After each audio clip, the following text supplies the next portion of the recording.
una biopsia y era un carcinoma de seno, un cáncer de seno. Entonces, la paciente se le hizo una biopsia dirigida por ecografía, llega el radiólogo, entonces la coloca en la camilla a la paciente y luego por ecografía, o sea, se va viendo en una pantalla, dirige y le toma con un grupo que es como una especie de lancetica con filito, toma una muestra de esa masita del seno, sale positivo, se confirmó. De una vez se mandó esa muestra para estudio histológico y estudio molecular. Y adivinen que se pudo detectar que era un carcinoma ductal, que es una de las formas de cáncer muy frecuentes en el seno, que ahorita el cáncer de seno va adquiriendo mucha importancia. Y la buena noticia es que se llevó a cirugía, se confirmó, y el estudio molecular detectó que tenía un gen, que era el HER2, que si ustedes se acuerdan, es un gen de reparación celular, era positivo.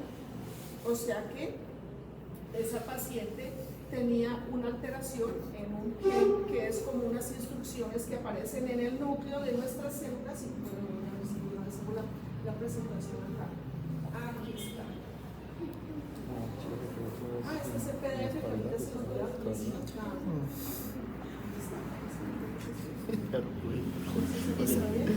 Bueno, entonces les sigo con el chisme ahí. Entonces resulta que la paciente salió HER2, se le hizo el estudio molecular y salió con receptores de progesterona y estrógenos positivo, o sea que nos da buenas perspectivas, porque resulta que esta señora tan joven le habían aplicado unas inyecciones de anticonceptivos orales y para cortarles el cuento, eso le disparó que en cuestión de un año le saliera ese tumor.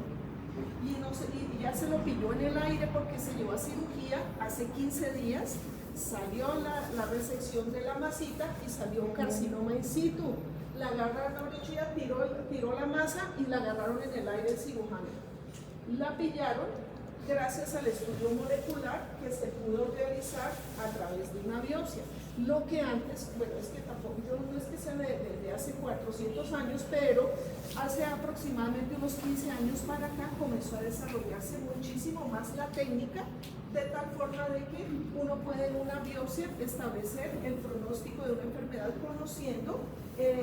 conociendo su estado molecular, es decir, estudiando el material nucleotídico. Se está perdiendo. La información genética que está guardada en nuestro material, en todos los núcleos de las células. Entonces, recordemos, todas las células del cuerpo, incluso las que son anucleadas, porque de alguna manera ellas tuvieron una información y luego perdieron su núcleo, estilo eritrocito, pero cuando estaban inmaduras tenían su núcleo. Todas tienen un manual de instrucciones que yo siempre le explico a mis pacientes también cuando van a la consulta. Y el manual de instrucciones es una combinación de elementos químicos increíble, pero uno debería, el manual de instrucciones, uno dice, debería ser un libro o un diccionario que uno coge y abre y uno ya busca tal página, está tal gen. No, pues el diccionario es el ADN, la cadena de ADN que tenemos en todas y cada una de nuestras células del cuerpo. Entonces tenemos unas células somáticas, la del ojo, cerebro, la que forma el folículo piloso y el cabello, las uñas para que se formen también tuvieron que salir de una matriz. Todas las células del cuerpo tienen ese manual de instrucciones. ¿Y para qué sirve? Porque durante la etapa de formación, en las etapas fetales, entonces se le da la instrucción, usted se va a volver piel. Porque son todas pluripotenciales, o sea, tienen una sola información, entonces usted se me va a volver una célula de miocardio, una célula muscular lisa, etc. Entonces, no es otra cosa que unas instrucciones que corresponden a un código casi que binario, conformado por una unión de varias, que esta es la unidad más básica, principal de la cadena de ADN, que son los nucleótidos. Entonces esos nucleótidos, pues para que recuerden, entonces está conformado por un grupo fosfato, el azúcar, la base nitrogenada, que son las que van a dar las características determinadas para qué lado se va, si va para cadena de ADN o para cadena de ARN. Entonces recordemos, el fosfato fosfato en la cadena de ADN, pues entonces, ¿por qué se llama así? Porque está conformada por un fosfato, una pentosa, que es el azúcar, que es la desoxirribosa, y la base nitrogenada, que es se va a formar ahí guanina, adenina, guanina, citosina y timina. La combinación de estas es la que nos da ese código binario que da una secuencia como si fuera un computador que solo reconoce esos números 0011, pues acá es adenina, timina, guanina, dando una secuencia para conformar los genes, que son las instrucciones o las páginas de ese gran libro que nos da la información de cómo se va a formar y cómo va a funcionar una célula. Aquí está entonces la estructura de la cadena de ADN para que se acuerden. Es una hélice en la cual están unidas por el centro como si fuera una cremallera, en la cual se adecúan casi que perfectamente en unas uniones que son relativamente estables que se unen por pares de bases. Entonces ese código es el que nos va a dar toda la información. Entonces si cogemos esa cadena, tomamos, esa cadena, para poder que quepa en una cosa tan diminuta como es un núcleo, tiene que ser súper enrollada. Entonces esa hélice se va entorchando sobre sí misma y se va volviendo sobre sí misma en diferentes niveles para conformar el material genético. ¿Y cómo está acumulado el material genético? En forma de cromosomas. Dependiendo de la fase del ciclo celular, generalmente cuando hacemos el estudio del cariotipo, lo tomamos en interfase, cuando los cromosomas están separaditos y así de lindos como aparecen en esta fotografía, en esta gráfica.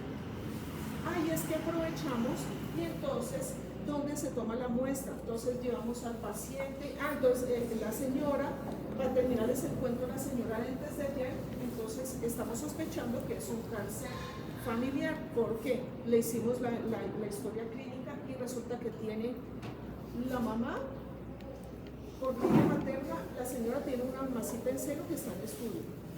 El papá de la mamá, es decir, el abuelito de esta paciente, murió de cáncer de pulmón.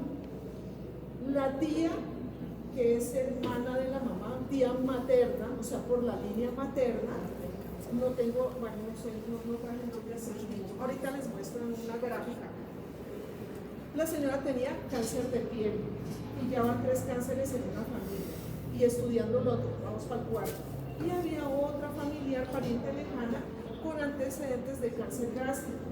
5 familiares por la línea materna que estaban presentando una cosa que seguía en su manual de instrucciones, la heredaron de abuelo, padre a hijo, es decir, los abuelitos de esta paciente por línea materna, la abuelita tuvo también la alteración y luego se la heredó a la señora que fue la que llegó a la consulta. Y ella decía, mis hijas lo van a heredar, es posible. Bueno, sigamos con ahora sí. Niveles de empaquetamiento, eso se llama empaquetamiento. Entonces, si yo estiro una cadena de ADN incluida en un cromosoma, va desde aquí hasta allá, hasta la pared.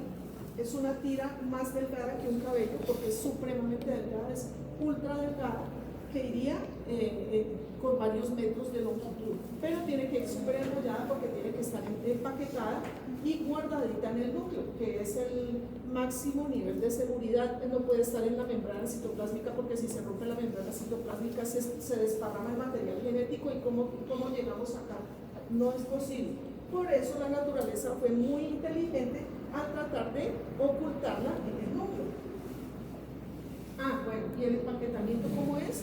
Se vuelve sobre sí misma, se enrolla sobre estos octámeros o nucleosomas. Luego estos nucleosomas se envuelven sobre sí mismos hasta conformar las paticas, que son realmente los bracitos de los cromosomas.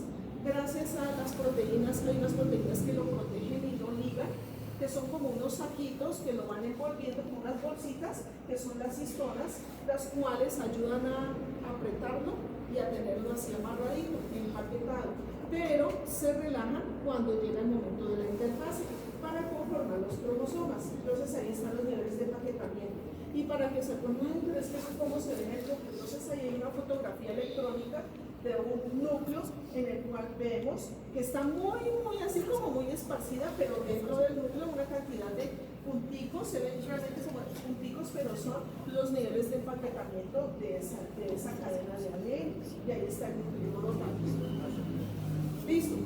Recordemos entonces el genoma humano, ese proyecto comenzó a finales de la última parte de la última década del 1900, o sea, en 1997-98, se propuso hacer un estudio y coger todo el material genético, y eso fue un trabajo pero grandioso, porque fueron muchos científicos que se unieron para que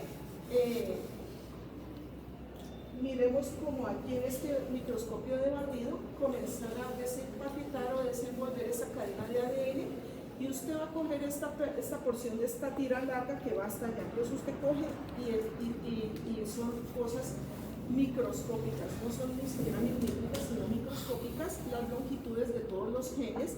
Cuando desenvolvemos esa cadena, le quitamos las histonas y lo desenrollamos. Entonces vemos que hay más de 20.000 genes codificadores de proteínas, solo codificadores de proteínas. Es decir, que no tienen la función de generar una célula directamente, sino una proteína que está encargada, por ejemplo, del metabolismo. 80% del genoma está unido a proteínas que lo van a mantener, pero llama la atención que una pequeña parte de toda esa cantidad que encontramos en ese núcleo es la funcional. La otra parte solo se encarga de envolverlo y mantenerlo enrolladito. ¿Listo? Las regiones no codificantes proveen esos planos para que sigan envolviéndose, y el 98.5% de las proteínas que conforman esa cadena enorme de ADN pues no codifica nada, solo se encarga de mantenerlo allí. ¿Y por qué? Porque resulta que si todo fuera un manual de instrucciones, entonces de pronto el que está leyendo, el que está haciendo la lectura de esas instrucciones, se le olvida y sigue leyendo el siguiente, entonces va a sacar una proteína o va a sacar una sustancia rara. Entonces deja unos espacios en blanco para que pare allí, se detenga la lectura y dice, hasta aquí llega. Entonces hay un espacio en blanco, que son esas proteínas no codificantes, y luego sigue otra que sí sirve para lectura. Por eso es tan abundante la cantidad de proteínas. Y ahí está entonces un dibujo, ese no es todavía el cariotipo, pero sí es un dibujo. Se lleva al paciente, entonces la paciente, sigamos con la historia de la paciente, la mandamos para estudio de cariotipo y estudio molecular. Entonces se toma una muestra de sangre. ¿Para qué? Porque resulta que cualquier célula del cuerpo humano tiene material genético. Por eso, si de pronto ustedes estuvieron en el primer semestre de su práctica que hacían la recolección con un escobillón o con un bajalenguas de las mucas, la mucosa de la boca también tiene células que tienen núcleos. Entonces uno lo veía en el microscopio y encontraba también que efectivamente tenían material genético. Pero para efectos pues ya mucho más estandarizados, en el laboratorio se toma una muestra de sangre, se toman los linfocitos y se separan de la sangre, que es la sangre pues tiene muchos elementos formes, entonces separan los linfocitos y ahora sí los metemos en un medio de cultivo, los dejamos crecer y luego los miramos al microscopio, sobre todo los núcleos, y ahí esperamos a que estén en interfase todos. Y de allí entonces podemos visualizar todos los cromosomas. Aquí entonces tenemos que las células somáticas constan de, los ven hasta la parte cromosoma 22, es toda como las instrucciones que en general tienen todas las células del cuerpo. Y el cromosoma 23 es el que da la característica de masculino y femenino. Bueno, aquí seguimos con el niveles de enrollamiento y empaquetamiento más adelante. Entonces, ¿por qué es importante esto? Porque, como les decía, antes del año 96, 97, no teníamos ese avance con el que contamos ahora, en el que podemos evaluar un tejido y mirar sus características genéticas y poder prever si va a desarrollar una enfermedad congénita, genética, o de pronto estudiamos una célula tumoral y encontramos que era un desorden terrible, porque la célula tumoral es loquita, como lo vamos a ver cuando ya estemos en neoplasias, nos va a dar esa característica semántica genética. Hay hay diversos tipos de alteraciones genéticas, teniendo en cuenta de que el manual de instrucciones, que es el ADN que está guardado en el núcleo, guarda mucha información asociada con síntesis de proteínas, función de las proteínas, con cambios, por ejemplo, genes que se encargan de frenar o de promover la proliferación celular. Entonces ya sabemos cuáles son cuando estuvimos viendo la parte de cicatrización, la parte de resolución de la inflamación aguda. Entonces hay unos genes que dan esa información, hay otros genes que se encargan de frenar la proliferación celular, hay otros genes que se encargan de la apoptosis celular, acuérdense. Entonces hay millones de funciones que están guardadas ahí en esa cadena de ADN. Por lo tanto, alguna alteración en ese material genético nos puede revertir sobre alguna de esas funciones. Entonces, ¿cómo se van a clasificar esas alteraciones genéticas? Mutaciones es la alteración de una estructura. Entonces, por eso es que dicen que los alienígenas mutantes, porque es que siempre lo comparan con el ser humano. Entonces, si el ser humano es la estructura perfecta para nosotros y tiene un alienígena mutante, o sea, quiere decir que es un alien que no es de esta tierra y que tiene una forma totalmente diferente. Eso entonces lo transformamos acá. Entonces, mutación es el cambio de la estructura real de ese material genético. Entonces, si cambia ese manual de instrucciones, y como les digo a mis pacientes, entonces tenemos el diccionario ahí dentro del núcleo de la célula. Y resulta que el gen BRCA, que era el que tenía dañado a esta paciente con el carcinoma ductal de seno, resulta que alguien cogió, arrancó la hoja y se la puso al revés, y por eso ese gen salió malo en su familia. Entonces tenemos mutaciones, alteraciones en esas instrucciones de genes codificadores de proteínas y alteraciones de genes codificadores de proteínas que no son mutaciones, sino que de pronto están incompletas, no están alteradas su estructura, sino que de pronto salió una hoja con la impresora no lo imprimió bien. Entonces esa es una alteración de la mutación. Entonces aquí tenemos, son cambios permanentes en la cadena de ADN. Las células germinales entonces lo transmiten a las células hijas y por ende, si se transmite a células hijas, quiere decir que ese material que está guardado en un padre lo va a transmitir a sus hijos también. Por lo tanto, los hijos que tenga esa familia van a aportar ese daño y van a expresar esa enfermedad. Las células somáticas no se transmiten porque ya sabemos que todo es a través de la transmisión de padres a hijos. Entonces las células somáticas no se transmiten a los hijos, pero sí son importantes como causal porque pueden cambiar su producir neoplasias. Entonces, por ejemplo, células germinales que pueden estar implicadas, células del ovario. Esas son células germinales que sí se pueden transmitir a la progenie, es decir, a sus herederos, hijos herederos, espermatozoides o células de la masculina. Entonces, las células somáticas no van a transmitir, pero sí van a expresar los daños generados en ese material genético. Y ahí pueden desencadenarse entonces, por ejemplo, un gen que no dio la orden de formar un bracito, entonces va a generar una focomelia o una melia, ausencia de las extremidades, o puede generar una displasia de cadera, no se formó bien el acetábulo, entonces las piernitas van a estar en mal posición, pero no son células que son las que expresan ese daño en las células germinales que portan esa información genética. Entonces, la mutación es una variación, alteración en la estructura o en la secuencia de esas instrucciones que corresponden a los genes. Las células germinales sí lo transmiten a los hijos, ya sabemos cuáles son las células germinales, y dan lugar a enfermedades hereditarias. Las células somáticas no se transmiten a los hijos, pues es como que yo tratar de transmitir a través de la piel, pues no, porque es una célula del cuerpo, pero no es germinal. pero sí pueden presentar alteraciones de tipo cáncer o malformaciones congénitas, ausencias, agenesias. Por ejemplo, cuando un paciente nace con un riñón en herradura. Si se entiende el concepto, ¿no? Pueden ser daños del marco de lectura. Entonces yo cojo la lupa y empiezo a leer las instrucciones, pero resulta que yo encontré como la cadena de ADN es tan precisa, resulta que tiene un sistema que es el de síntesis, ¿cierto? Entonces la va sintetizando y va formando. Acuérdense que una va en el sentido a favor y otro va en el sentido en contra para que rellenen completamente la cadena y sea completamente coincidente con los pares de bases. Hay un sistema que es como una lupita que va sensando.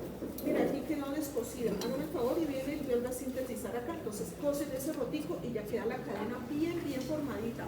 Hay un segundo sistema de escaneo y dice, uy, mira, esta base quedó invertida, voltéela. Entonces la recorta las tijeras, las topoisomerasas hacen que desenvuelva y luego recortan y luego lo rellenan y sigue. Y hay un tercer nivel que es de observación para ver que no hayan daños muy grandes, o sea que pasa por 3 escaneos antes de que la célula ya salga a hacer su función y ya quede madura como tal. Entonces, cuando hay alteraciones en el marco de lectura, porque alguno de los 3 escáneres falló, entonces ahí es que se me va ese errorcito. El problema es que si es en una célula germinal, entonces ese errorcito va a seguir transmitiendo a las células hijas, entonces va a ser una enfermedad congénita.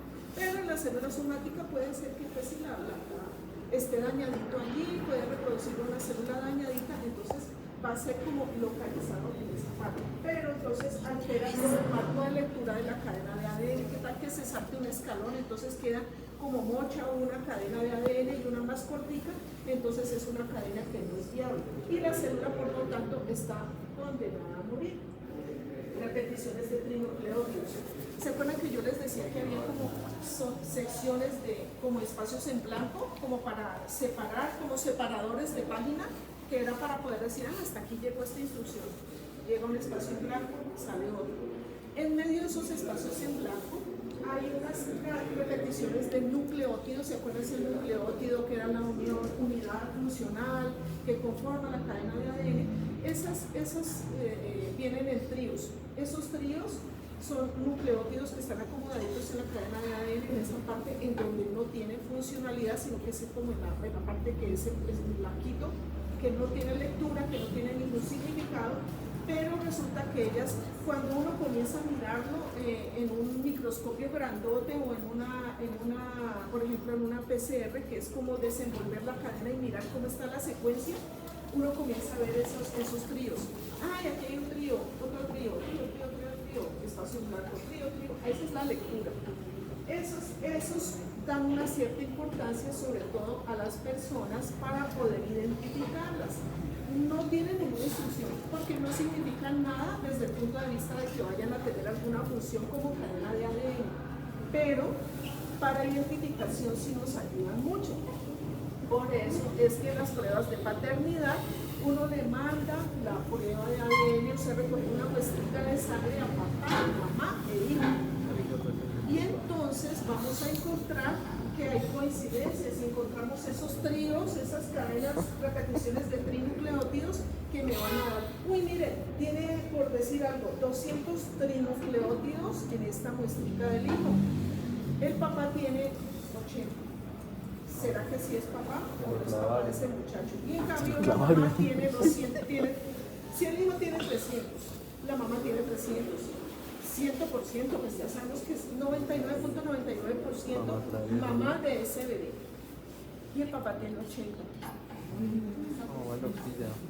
Prueba de paternidad no corresponde porque no hay coincidencias. Por eso es tan importante esas mutaciones puntuales, pero que tienen un gran significado clínico. Entonces, tenemos mutaciones que las más frecuentes son las mutaciones puntuales de una base, ¿cómo será de diminuto? Que es de una base por otra y me devuelvo acá. Una base sustituida por otra. Es una mutación puntual. Puede ser una alteración de un aminoácido por otro. Es decir, que la secuencia sería, esto sería un aminoácido, por ejemplo, entonces está cambiado. Eso sería un aminoácido. Una sola base nos puede dañar todo, nos puede causar un daño terrible. Un aminoácido, por ejemplo, es esta combinación TCCT. Eso puede ser una sustitución o inversión o alteración de un aminoácido. De un codón de aminoácidos por otro en el sitio de terminación. ¿Se acuerdan que yo les decía? Instrucción, espacio en blanco, o sea, es un separador de página. Espacio en blanco, instrucción, espacio en blanco. Cuando ya se va acabando la página, la instrucción va diciendo, ya se está terminando la partecita del gen, que es una instrucción realmente, la indicación, entonces ya le va dando como la señal, ya me voy a acabar, hasta aquí llego y llegan las proteínas que no sirven para nada, que son espacio en blanco. Entonces le avisan que ya hasta aquí llega. Por eso en el marco de lectura, cuando ya pasan por esa señal, dice, uy, ya se va a acabar, llega hasta aquí la lectura. No, paro aquí y ya no sigo con lo que sigue más adelante, sino que ahí paro y ahí hasta, por eso los marcos de lectura son tan importantes, porque tienen mucha señalización. Si no, siguen leyendo toda la cadena de ADN y sacan unos productos totalmente deformes. Interrumpen la traducción y el ADN, la cadena de RNA se degradan con rapidez cuando existen este tipo de alteraciones. Entonces ya sabemos, puntuales son de una sola basecita, de una, por ejemplo aquí se quedó uno más, entonces quedó duplicada, si ven dos guaninas, o por supresión, aquí de pronto había una guanina y miren, se la robó, no la pasó, entonces esas son las mutaciones, alteraciones en la estructura normal. Del marco de lectura, entonces aquí tenemos que la lectura, entonces va pasando, es una lupa que va leyendo las bases, entonces va leyendo citosina, adenina, guanina, timina, citosina, entonces va haciendo la lectura, pero de pronto si hubo un error en la lectura y se saltó una de estas, entonces la va a interpretar, por ejemplo esta la vio porque como yo que soy miope, entonces yo vi una C en lugar de una G, entonces eso me transforma completamente la función del producto, que puede ser una proteína, una célula, ¿sí me entienden, no? Allí. Entonces es mutaciones en el marco de lectura que desplazan, porque es miope el que está haciendo la lectura, entonces no la lectura. Mutaciones con repeticiones de trinucleótidos, entonces aquí encontramos que hay algunas secuencias en las cuales los trinucleótidos sí nos sirven para formar la proteína. Entonces, si esos tríos están invertidos, están incompletos, están mal puestos, entonces me van a dar también una alteración en la estructura final de esa cadena de ADN. Entonces ya tenemos otro tipo de mutación. Bueno, ahora alteraciones que no son mutaciones. Si ven que mutaciones es cambio de basecitas, cambio de nucleótidos, cambio de la lectura, cambio de la estructura. En cambio aquí, las que no tienen que ver con mutaciones también pueden generar daños en los productos cuando se está leyendo la cadena de ADN. Entonces encontramos que pueden haber alteraciones por ganancia o pérdida de una función proteica por una alteración de otro tipo, y además pueden afectar la línea germinal o ser adquiridas en los tejidos somáticos. Entonces puede haber secuencias y variaciones en el número de copias, entonces vemos muchas copias.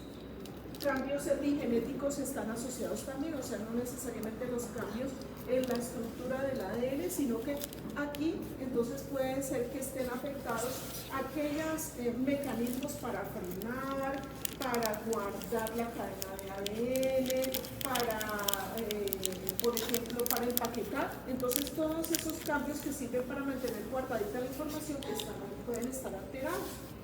Alteraciones de los RNA no codificantes. Acuérdense que pues el RNA es como ya la traducción de esa lectura. Entonces pueden estar alterados si la cadena de ADN está defectuosa. Bueno, en cuanto a los polimorfismos son copias, existencias de varios alelos, que es lo que mencionábamos antes, que eran como tripletas, como tríos.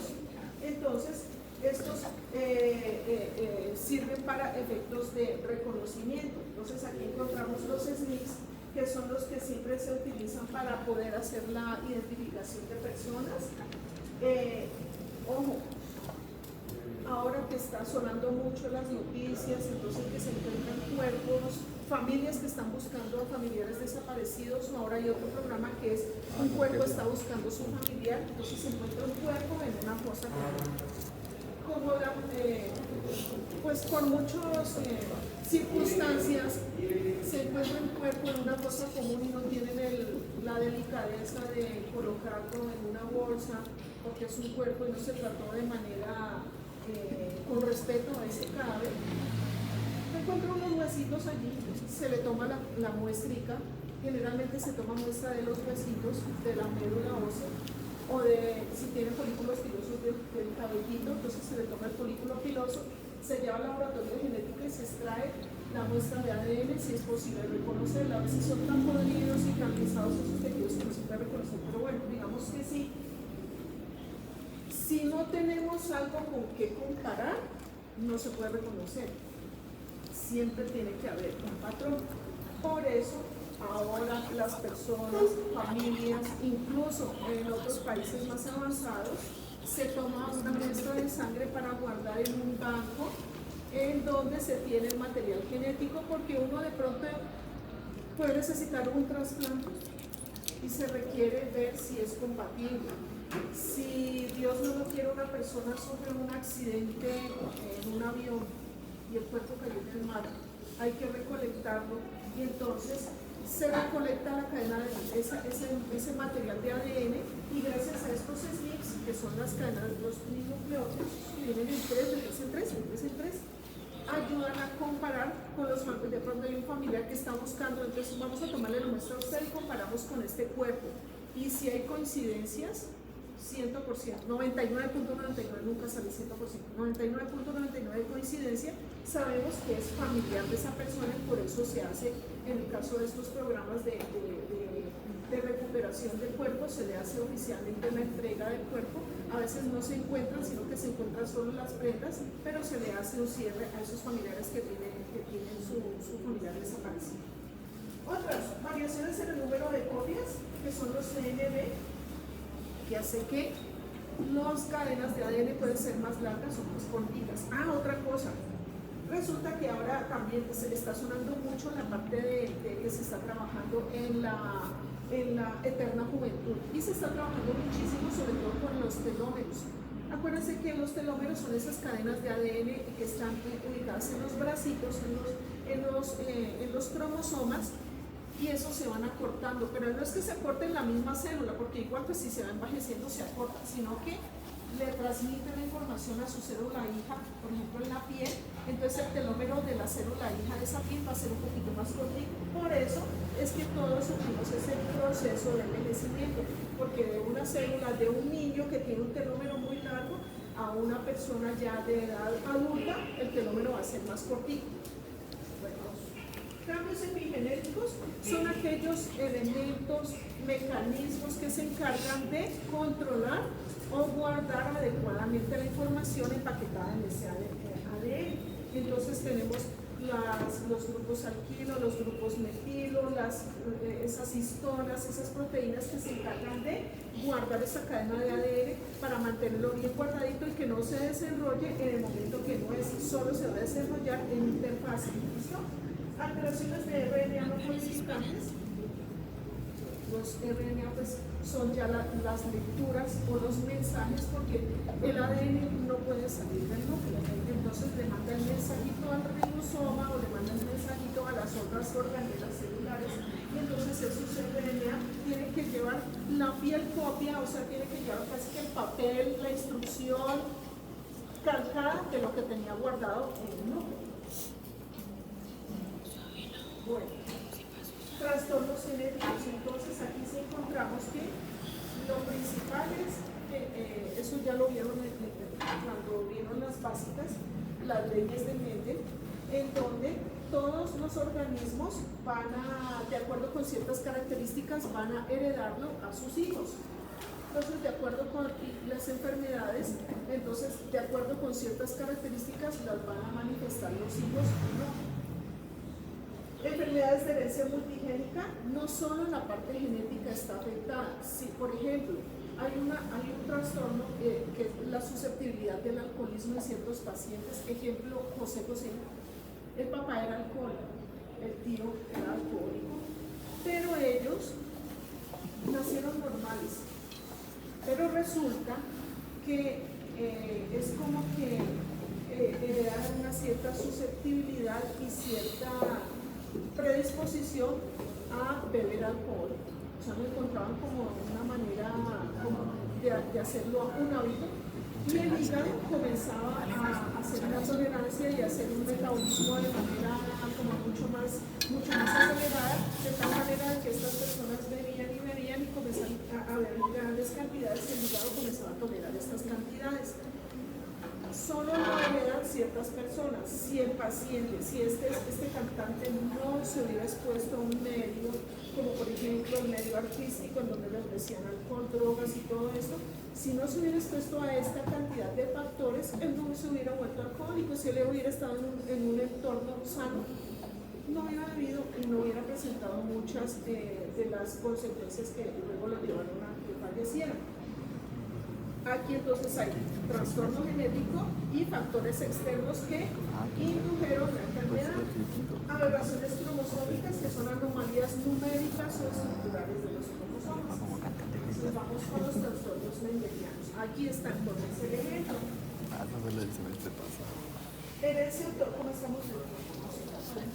Herencia autosómica dominante, el más frecuente, el que más conocemos, el caso de la señora que les acabo de comentar, que tenía el cáncer de seno y que también sus familiares lo tenían. Entonces aquí tenemos, yo creo que nomenclatura sí se acuerdan, ¿no? Entonces aquí entonces estamos con una pareja, entonces este es el papá, esta es la mamá, estos hijos, y están marcados con un color negro, lo que indica que un determinado rasgo, que pues puede ser una enfermedad, lo está aportando uno de los dos, en este caso pues el padre, y vemos que en la descendencia, entonces ¿cuántos hijos hay? 1, 2, 3, 4, 5, 6, 7, 8, más o menos, un poquito menos, pero puede llegar a ser el 25% de la descendencia. Tenemos que 3 de 8 presentaron ese trastorno, ese rasgo. Y además, vemos que de estos, los hijos de esto, aquí está la esposa, lo que como será una consanguinidad. 1, 2, 3, 4, 5 hijos, y entonces 1, 2 hijos, 3 hijos, 4 hijos, 5 hijos, y estas son las parejas de estos hijos. Ahora sí, aquí encontramos que la mitad de los hijos desarrollaron o presentaron el rasgo. En este caso, pues ninguno lo portaba, entonces pues obviamente lo iba a presentar, salvo que no me confundo ahí, no nos metamos. Y aquí pues encontramos que en todas las generaciones se presentó ese rasgo. El problema es que de estas enfermedades, a medida que va avanzando en la descendencia, ese rasgo se va manifestando más tempranamente. Entonces, el caso de la señora que fue antes de ayer con el cáncer de seno, tiene 38 años, la mamá desarrolló una lesión, pero ya pues ella está por encima de los 60 años, o sea que estaba con la alteración, pero no la manifestó tan rápidamente. El problema es que los hijos van a desarrollar muy tempranamente el rasgo o la alteración. Bueno, vamos con otro. Aquí los trastornos dominantes se manifiestan en estado heterocigoto, es decir, que uno de los padres van a aportar la alteración y va a presentarse entonces en ambos sexos sin distinción, porque hay otro que es de herencia ligada al sexo. Entonces, en este caso, pues no hay distinción. Herencia autosómica autosómica, bueno, la penetrancia, que es lo que les estaba diciendo, un individuo que hereda la alteración es fenotípicamente normal, pero la presenta. Por ejemplo, mutación en el BRCA que desarrolla cáncer de seno. Expresividad variable, la alteración heredada de todos los individuos se expresa de manera distinta. Entonces hay familiares que lo desarrollaron más tardíamente, los hijos lo presentan más tempranamente, los nietos pueden presentarlo mucho más rápidamente, o pueden haber otras alteraciones que están asociadas con ese rasgo. La autosómica recesiva. Aquí se requiere, son muy raros y siempre uno que no, o sea, eso no es desde el punto de vista de la convivencia y de la sociedad y la genética de poblaciones, pues no es conveniente de que exista consanguinidad entre familiares. Eso pues está mal visto y desde hace muchos siglos incluso, aunque anteriormente existía mucho más la consanguinidad y era permisivo, pero eso hace muchos siglos atrás. Ahora pues no está bien visto. Sin embargo, siempre se asociaba que entre familiares no podía haber porque podría tener un hijo con rasgos de un animal o algo así. No, realmente era que si una familia portaba un rasgo, si se casa con una persona de afuera, entonces pues no lo iba a manifestar ese rasgo, podría estar oculto, entonces no se iba a manifestar, pero si hay consanguinidad, los dos familiares presentan ese rasgo, por lo tanto los hijos van a heredar ese rasgo. Y aquí entonces lo vamos a encontrar, solo uno de esta descendencia, uno de los 4 hijos, es el que está completamente normal. Aquí por ejemplo van a ser portadores de un alelo, que es como un hemialelo, un alelo, y en cambio este la va a presentar el rasgo completamente.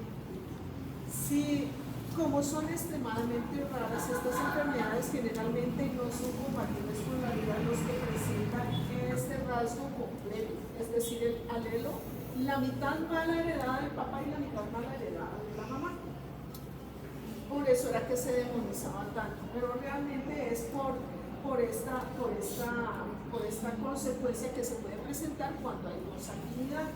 En sociedades muy cerradas, por ejemplo, los judíos askenazí que presentan determinadas enfermedades, es porque entre ellos, así sean primos de 10º grado, pero entonces portan el alelo y la van a presentar la enfermedad. Aquí entonces encontramos que hubo una consanguinidad que cuando estuve haciendo la práctica de genética solo vimos una pareja de hermanos y sabían que eran hermanos y ellos convivían y tenían hijos, entonces estaban en control médico porque pues posiblemente estaban portando algún rasgo, pues se hizo control a la familia y a los hijos, la descendencia de estos hermanos era que sabían previamente que eran hermanos, no era que como la historia de, ¿cómo era? La de la ranchera, que era que no sabían que eran hermanos hasta que un día decidieron, no, esto sí sabían. Se hereda entonces el estado homocigótico.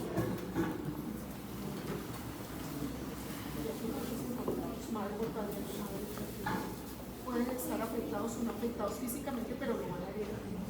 Herencia ligada al X.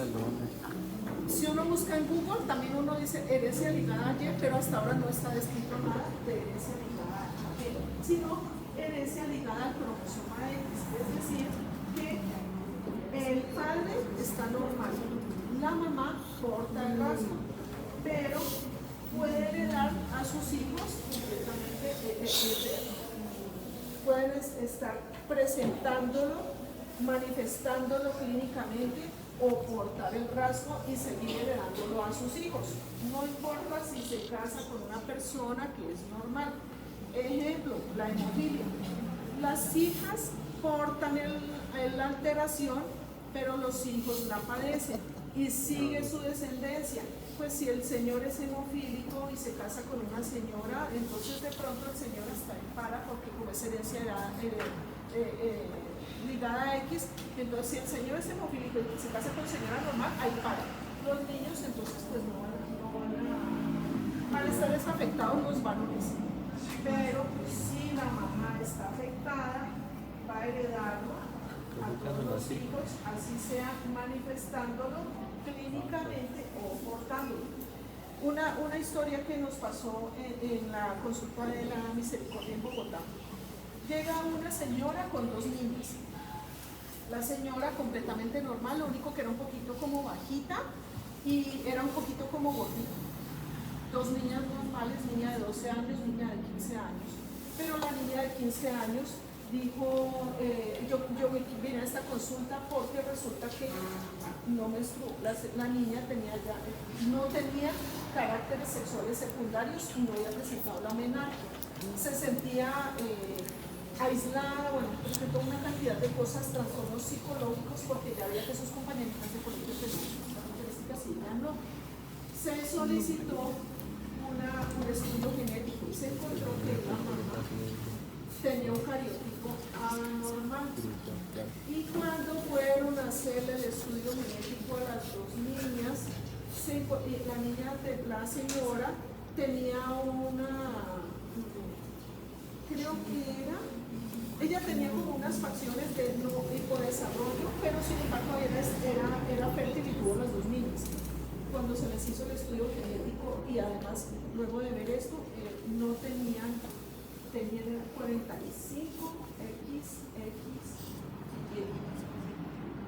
Se fue a hacer la ecografía y tenían ovario y testículo, por eso no menstruaban. Y las niñas iban a ser infértiles y realmente no tenían ni caracteres femeninos ni masculinos, pero lo estaba aportando la mamá. Listo, bueno, así.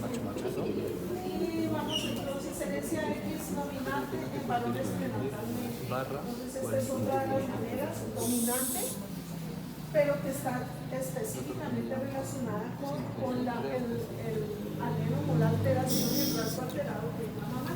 Entonces encontramos que está dominante todas las generaciones por delante de la mamá que porta ese rasgo lo van a manifestar. Esos circulitos azulitos chiquiticos corresponden a pérdidas abortivas por el rasgo. Bueno, listo. Ya entonces se los dejo ahí, ya se los mando. Enfermedades genéticas asociadas con alteraciones de genes, como por ejemplo síndrome de Marfan. No sé si les contaba la historia del muchacho que me llegó a necropsia y que tenía un dolor precordial y que resulta que que se le rasgó la raíz aórtica porque tenía un posible síndrome de Marfan.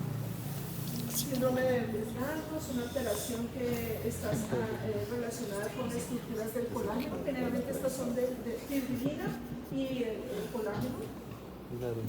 Hipercolesterolemia familiar. Ojo, que ustedes pueden portar el gen. Mucho cuidado. Toca cuidarse la dieta porque como es multifactorial también, la hipercolesterolemia familiar ahorita nos está dando más de causa de consulta porque muchas veces personas que tienen colesteroles elevadísimos, de 500, 800, 900 que son rebeldes al tratamiento, puede estar generada por esta enfermedad. Entonces hay que hacer el estudio genético a toda la familia. Fenilcetonuria, galactosemia, estas ya son genes que están alterados, silenciados, que no funcionan bien con determinadas funciones de enzimas. Entonces, por ejemplo, fenilcetonuria con la fenilalanina hidroxilasa, la galactosemia con la galactosa, la tesauriosmosis, el glucógeno o glucominosis, que son asociadas con las enzimas que se encargan de degradar el glucógeno. Son muy raras y ahorita también están cogiendo mucha importancia porque no tenemos tratamiento dado que el INVIMA no ha autorizado los manejos para este tipo de pacientes. Y trastornos multifactoriales, ya sabemos entonces que la unión de alteraciones genéticas, si no hay exposición al factor, entonces puede que no la desarrolle, pero si hay exposición a múltiples factores ambientales, de hábitos, de alimentación, tóxicos, más la alteración genética, pues entonces nos puede dar un cóctel pero terrible porque pueden terminar desarrollándose cánceres, por ejemplo. Bueno. Y por último, números enfermedades citogenéticas, entonces ya están más relacionadas con las alteraciones en los números en los cromosomas, entonces pueden ser por alteraciones en el número, alteraciones en la morfología, alteraciones por adición, como en el caso de la señora que tuvo las dos hijitas, o por ausencia o sustitución. Entonces ya tenemos poliploidías, la euploidía, que es el número normal en el número de los cromosomas. Hay ausencias, en el caso de este es una trisomía, si pueden ver aquí, pues está marcadito acá. Puede ser que solo esté un parcito, incompleto el par, perdón, entonces solo está, hay ausencia. Nulisomía, ausencia del par homólogo, como vimos acá. Monosomía, uno solo. Son poco, sobreviven muy poco estas personas que portan estas alteraciones. Las trisomías hasta cierto punto, hay trisomías que, por ejemplo, el síndrome de Down, anteriormente tenían una esperanza de vida de 32 años, pero hemos visto ya de 65, 70 años pacientes con síndrome de Down. Ha mejorado gracias al avance. Tetrasomías, ya se lo dejo, mosaicismo, que es uno más cromosomas aislados. Entonces van a presentar qué? La diapositiva anterior para la diferencia entre ellas. ¿Cuál? Ahí entre monosomía y monosomía, ¿cuál es la diferencia? Tetrasomía. No, entre las dos primeras. Trisomía. No, entre las dos primeras. Monosomía no hay. Es que nulisomía y monosomía aparecen escritas igual. Entonces en el paro manual debe ser de lesión de un solo cromosoma. Perdón, aquí es ausencia. Esta es de lesión, esto es N-1, o sea, uno solo. Aquí es ausencia, pero yo se los corrijo ahora, gracias. Trisomía 3, tetrasomía 4, tetrasomía, ya son tan aberrantes que ya es imposible la sobrevida y son productos de abortos en donde podemos encontrar esas. Bueno, aquí entonces hay falta de separación de las cromátidas durante la segunda división meiótica, entonces nos va a generar células que son completamente diferentes.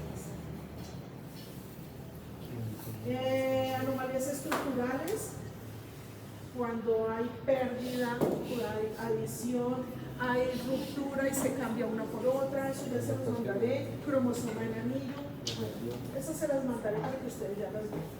Vamos terminando entonces. Trisomías, trisomía 21, trisomía 18 es menos compatible con la vida, sobrevive muy poquito. Trisomía 13 también sobrevive poquito. De lesión de 22 modos también. Klinefelter y Turner sí sobrevive y tienen unas características especiales desde el punto de vista de fenotipo. Cromosoma X frágil, hay familias enteras. Nos llegó allá a Bogotá en la consulta de genética una familia que tenía 11 hijos con cromosoma X frágil. Y lo peor es que tenía unos hijitos que había un muchachito de 18 años que aparentemente si no hablaba era normal, y las niñas se le arrimaban y se le acercaban, pero ya no escuchaban hablar porque ellos tienen pues retardo mental, pero entonces esa familia era no, lo que Dios nos mande, entonces no se ligó la señora y tenía 11 hijos y tuvimos que hacer una campaña, comprarle un colectivo para que anduviera con los 11 niñitos ahí. Eso es terrible. Esa es la historia del cromosoma de X. Repetición de tripletas. Genes mitocondriales, acuérdense que también en la mitocondria también se guarda, como es una estructura importante para la parte de producción de energía, la fosforilación oxidativa, que es dependiente del DNA del núcleo, entonces también se puede presentar alteraciones desde el punto de vista de alteraciones del DNA mitocondrial. Profe, ¿Sí? La herencia o sea, en alteración de ADN mitocondrial vendría siendo recesiva. Pues es que si si es de una mamá a una hija, pues obviamente sería dominante, pero si es de una mamá a un niño, ahí para, pues o sea, lo tiene, pero el niño no se lo puede pasar a su descendencia, entonces ¿qué sería? Esa es una buena pregunta. Pero yo creo Me está poniendo primero que pregunta y estoy poniendo primero el rato. Dominante ligada a X. Dominante ligada a X. Sí, porque es que el hijo pues, material, entonces ahí queda, él ahí queda. Pero, y además es infértil. En cambio, la hija podría ser que sí va manifestando. Diagnóstico molecular, y no sé cómo estamos de tiempo para alcanzar a ver cositas por allá. Entonces, ¿qué hacemos? Cariótipo. ¿Las 3:15? Alcanzamos, sí. Ya vamos cerrando acá. Diagnóstico. Cariotipo es lo que más acudimos.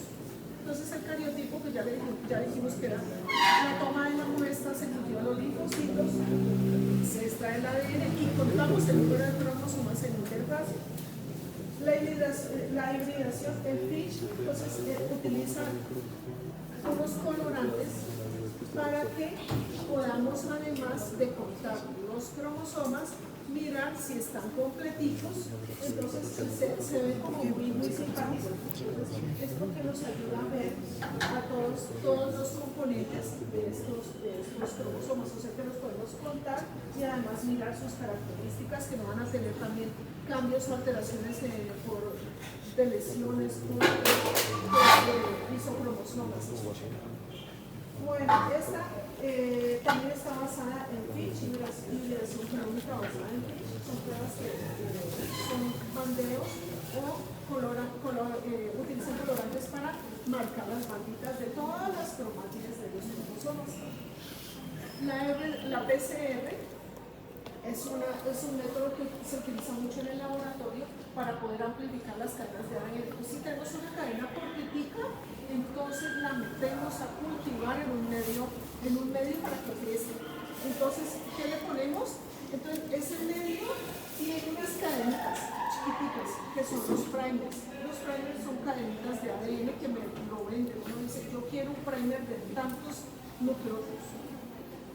Y entonces, si lo metemos con nuestro paciente, damos la muestra, extraemos el ADN, lo metemos en ese medio y lo ponemos a incubar, ellas se van uniendo. Entonces, en condiciones adecuadas de carbohidratos y todos los medios para que ellos crezcan, entonces se forman todo, se hace todo el proceso y comienzan a multiplicarse esas cadenitas y a rellenarlas. Y las amplificamos para poder ver si tiene algún tipo de alteración.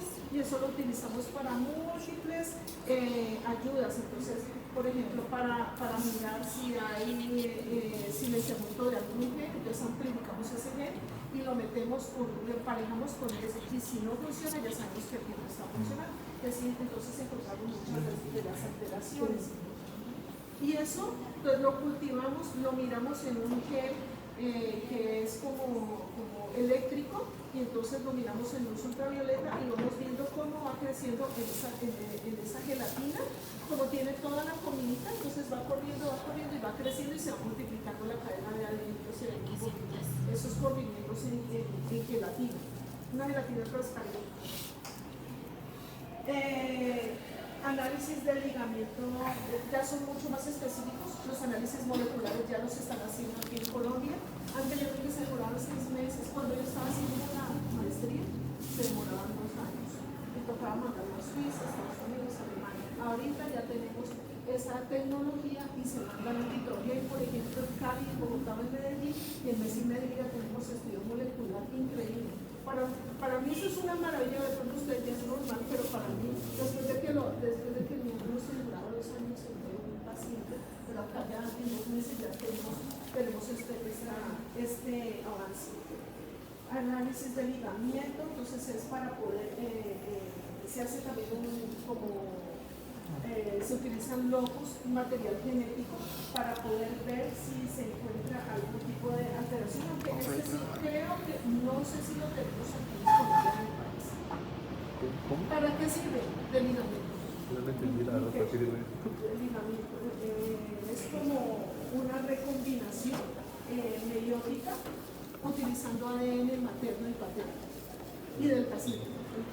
Entonces es para ver si hay si existe algún tipo de alteración de tipo recombinante de la cadena de ADN. ¿Para qué sirve? Llegan las parejas para ver si van a ser somos fértiles o no. Tenemos alguna enfermedad y la vamos a heredar a nuestros hijos o no. Entonces muchas personas desconocen ese estado que tiene, entonces se les manda su cariotipo, todo su análisis para poder ver si tienen algún tipo de alteración. Hace algún tiempo hubo como una especie de, como decir, una encuesta. Entonces dice, por favor, la encuesta es para ver si usted se le hace un análisis molecular de múltiples genes. Entonces, por favor, nos envía en un sobre una gota de sangre en un papel de filtro y nosotros le hacemos el análisis y encontramos para qué usted está positivo o tiene alguna alteración. Y luego le llega a uno la respuesta, usted tiene estos genes y puede decir, o estos están normales. Entonces ese es el análisis que se hace para estos pacientes. Si es portador, uno va a prever con esos estudios, le va a decir, mire, usted tiene la posibilidad de que vean el 25%, en el 50% a sus hijos o en el 5% a sus hijos esta alteración. Entonces ya saben, eso ha dañado matrimonios, pero que eso no tiene que avisar. O sea que nosotros decíamos, si usted se va a casar, pídale el cardiótipo a su pareja. Ah, sí. Es para prevenir anomalías congénitas, porque hemos visto historias tristísimas. Un compañero de trabajo en el instituto allá de medicina legal, la hija conoció a un muchacho y se enamoraron y el muchacho tenía esquizofrenia. No recomendable bajo ningún punto de vista, tiene que ligarse ella. Entonces por eso es que entonces para poder saber todo eso. Entonces, para ver infertilidad, para estudiar aquellas pérdidas fetales, si una mamá pierde reiteradamente más de tres abortos, entonces es una abortadora habitual, hay que mirar qué es lo que está pasando, si es la pareja o es ella. Listo. La esquizofrenia, cáncer familiar, retinoblastoma, hipercolesterolemia familiar, porque predispone a muerte súbita cardíaca, hipertensión, incluso a cáncer de páncreas, etc. Síndromes de hipermovilidad y hiperlaxitud para evitar también muerte súbita, como la del muchacho que se murió en urgencias porque tenía una ruptura de la raíz aorta. Y listo, creo que esa era toda la clase de hoy. Bueno, entonces, ¿qué mostramos acá? Entonces aquí tenemos